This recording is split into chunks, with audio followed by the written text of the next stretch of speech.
It is Carlos Gil. And Carlos, welcome. I think our audience largely knows you, but you still deserve an introduction. He's an international keynote speaker. He's got almost a dozen years of corporate experience and entrepreneurial experience in social media, and now is running his own marketing agency called Gil Media. And he's got his first book out. It's called The End of Marketing, and you can find it at livestreamdeals.com, top of the page. Carlos, thanks so much for joining us, and congratulations. Writing a book is a really big accomplishment. Thank you, Ross. I really appreciate that. Thank you for having me here on Livestream Deals with your audience. So the exciting thing is that The End of Marketing actually came out today in the UK and most of the world. The book actually drops in the US and Canada on October 29th. So we have to wait just a few more weeks. But today is actually launch day internationally overseas. So this is the first interview that I do officially as a published author. Wow. Well, we are super honored. Thank you so much for picking Livestream Deals for that first interview. So let's start right with the title. Obviously, the end of marketing doesn't mean that who are in business don't have to market anymore, and it doesn't mean that marketing doesn't matter. But I'm gonna say that it really means that the way we've been marketing has to change. Talk a little bit about what isn't working anymore and what people should start looking to do to get caught up with how we want to market in 2019 and beyond. Well, it's funny because the title in itself, End of Marketing, is one that by design was intended to be polarizing. Right. When I sat down and really thought about this project and I started writing the proposal and I was pitching it to my publisher, Kogan Page, I wanted to write a book that, first of all, as you're walking through an airport, it's going to stand out. So you have the X, right, on the cover. It's orange, it's bright, it jumps out at you. But, titles mean everything. And, there's that old school saying you can't judge a book by its cover. But I was actually looking to go in the opposite direction. I want people to see the title and just right out of the jump, be curious and pique their interest, right? At the end of the day, I'm a marketer. So that's like the irony in this is the title by design was intended to get your attention. So the other ironic thing is that the first line of the book, so spoiler alert, is marketing, and then in parentheses, as we know it, parentheses, is dead. And there was a book that came out, I want to say like 2 decades ago. And I actually didn't know this until we had already gone, I believe, to production. And I started Googling End of Marketing book. There's a book that kind of resurfaced that was written about 2 decades ago called End of Marketing as We Know It. So, I'll tell you this, and I document this in the book quite a bit, like marketing in itself has so many different meanings. Like you can consider sales marketing, brand building, brand awareness. Like there's so much that goes into marketing. It's not just one thing. And the book End of Marketing really is a playbook to help humanize your brand, because let's face it, there is a new form of marketing thanks to technology, thanks to social media, and a lot of brands are struggling with staying relevant. I refer to the internet as this giant digital ocean. And the reason why I refer to it as a giant digital ocean is because there's so much noise. Like you and I are here streaming right now on a Thursday afternoon, right? This is taking actually attention away from other companies, because right now there are people watching that instead of watching you and I, they could be consuming content from their favorite brand. So again, I wanted to write a piece that has longevity and really elasticity for not just the current generation of marketers that currently exists and is struggling to keep up, but really with the next generation of marketers that very soon will be entering the workforce and have to leverage these technologies to grow their businesses and their brands. And then before I turn it back over to you, like one key element in all of this is the advancements in AI that we just now are starting to be introduced to, but we haven't even scratched the surface on this, Ross. Like I go deep in this, man. I was really passionate about writing this from the standpoint of helping professionals stay employed over the next decade, because there will be this AI apocalypse that I write about in the book that very soon takes over our ecosystem in marketing. And what I'm referring to is technologies that will make marketing more efficient, more personalized, and really remove the human element. And once AI replaces marketers or replaces people, that's going to potentially result in millions of jobs being lost. That's the reality. So, like, the hidden message, if you will, the key theme throughout the book is, whether you want to refer to marketing as marketing or not, relationships are really what matters. And even in an age where we will see AI step in and robots eventually do things for us that traditionally a human being would have had to do, the human relationship is priceless. And that in itself is the commodity that we should be after. So one day you'll have my avatar and your avatar having these conversations while we're off at the beach or doing something else. So But imagine this. Yeah, no, you're go ahead, right. Like, go ahead. imagine this. Like, right now, there is probably enough content of your voice and my voice, along with our thoughts that we've shared over a decade through tweets and Facebook posts and Instagram posts. Imagine where all of that data in, like, can be all merged together, and then all of a sudden AI can take my voice and take my tweets and just repeat what I've already written, but combine it Right. together to have a conversation. Like, we're not too far away from that happening. Even AI influencers, right? We're seeing this already happen. If you look at Lil Michaela, she's what looks like a 19-year-old Instagram influencer with almost 2 million followers on Instagram. She's an AI. She doesn't exist, but Right. is verified, has brand deals. KFC now is using, instead of using the traditional kernel, they've created what looks to be like Zac Efron esque, good looking, younger guy that's an AI influencer who's now the face of Kentucky Fried Chicken. Wow. We're talking with Carlos Gill, the author of the new book, The End of Marketing. It drops today in the UK and it comes out in the US the 29th. You can pre-order by going to livestreamdeals.com. And we're talking about automation, obviously, and the impact that will have. Well, we're talking about AI, but actually it brings me back to automation.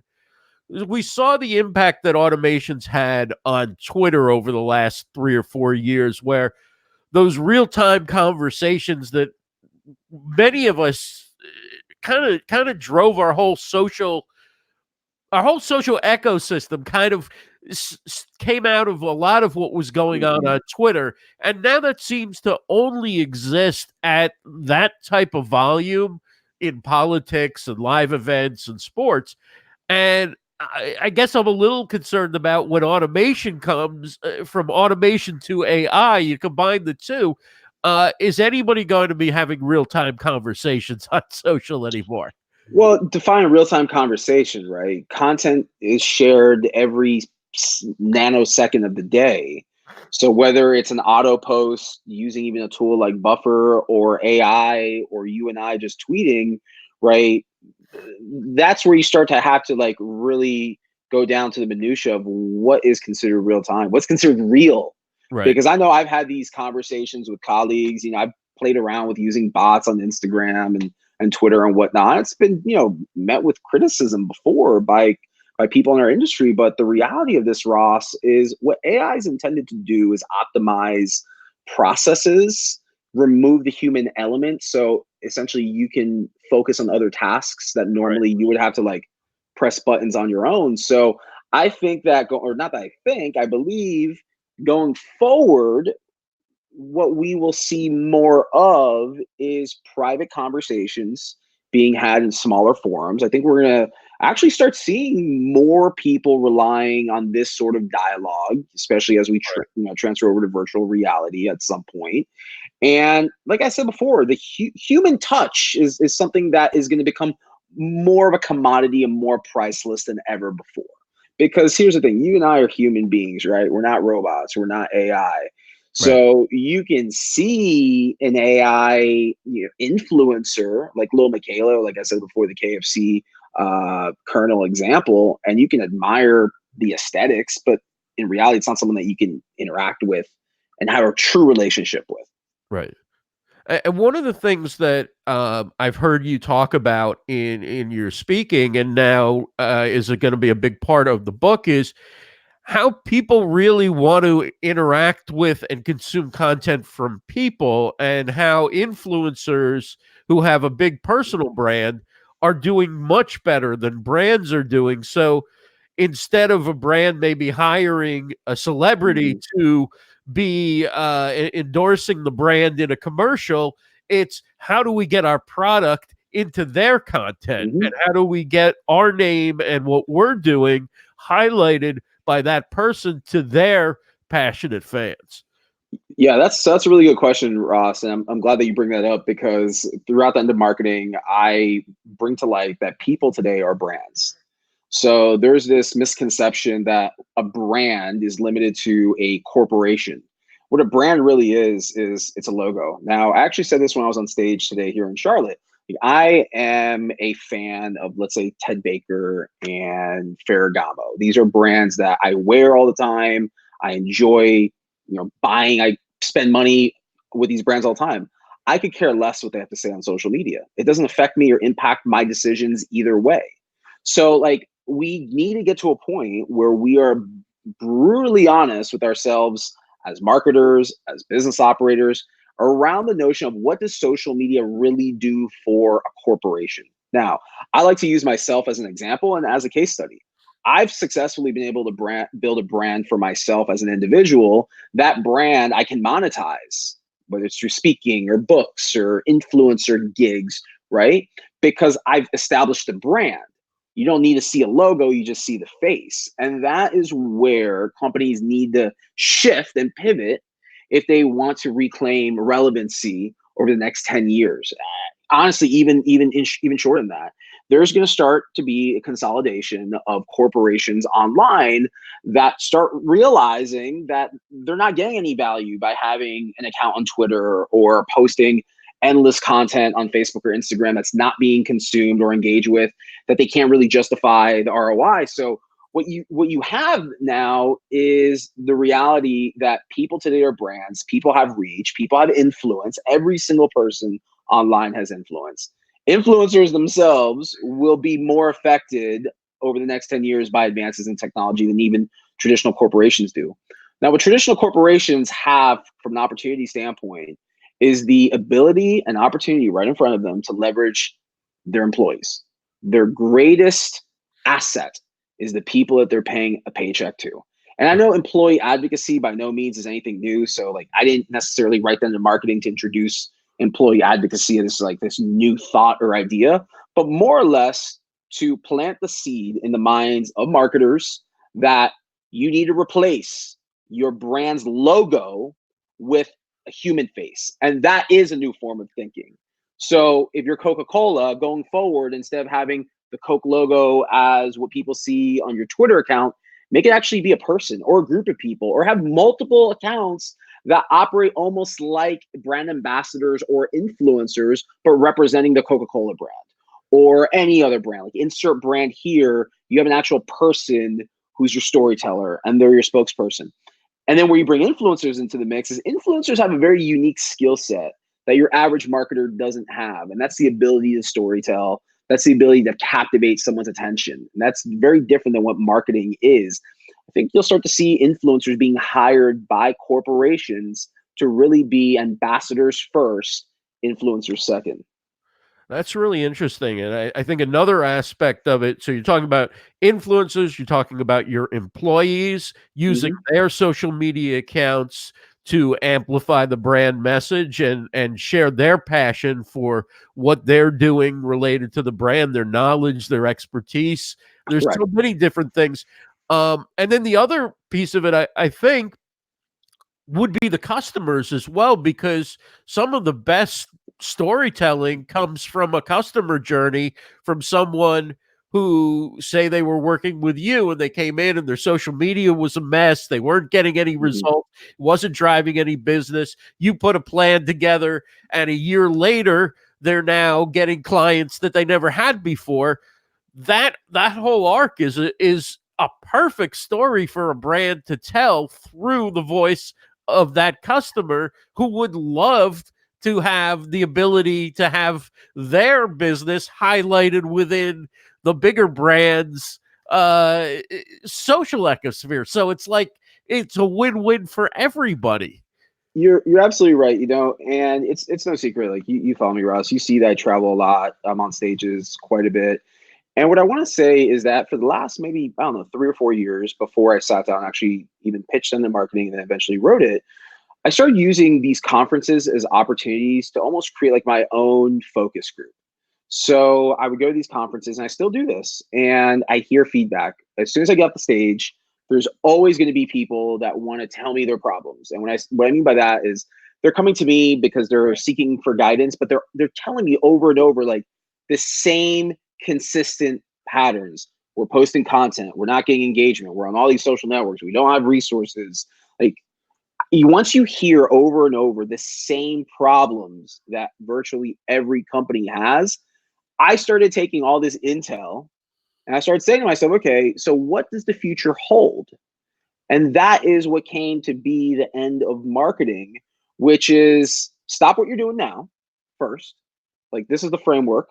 Stop what you're doing now and analyze, is there any value that you're getting from any of these social networks? And if you're not, it's okay, because I'm going to tell you how you can get even more value than probably what you even knew existed. What social networks are, a lot of people think that they're content marketing platforms, and they are. But what they really are is your search engines. So you can go on Twitter right now and you can type in, regardless of what you're trying to sell, what product you have, what service you have, you can go on Twitter right now and type in people that are looking for your service. I'll give you an example of this, okay? And this is kind of cool, kind of more like, Carlos Gil's pro tips of what he does. I get an email sent to me every single morning that has a search query from Twitter of people that have tweeted in the last 24 hours the words best business book. That means someone at some point on Twitter tweeted a tweet that has best business book. It can be, this is the best business book I've read. What are your recommendations on best business books? You see where I'm going with that. For the last 30 days, I've been using that search query every single morning when I get that email sent to me to tweet at those people directly. So what am I using social media for in this case? It's not to post content, as it is to leverage Twitter in this case as a search engine to gain intel into who's a potential buyer, and then I'm going directly to them one-on-one. Content in the form of conversations is the name of the game, because now I'm able to go to you directly instead of expecting you to come to me. You see how that transaction works there?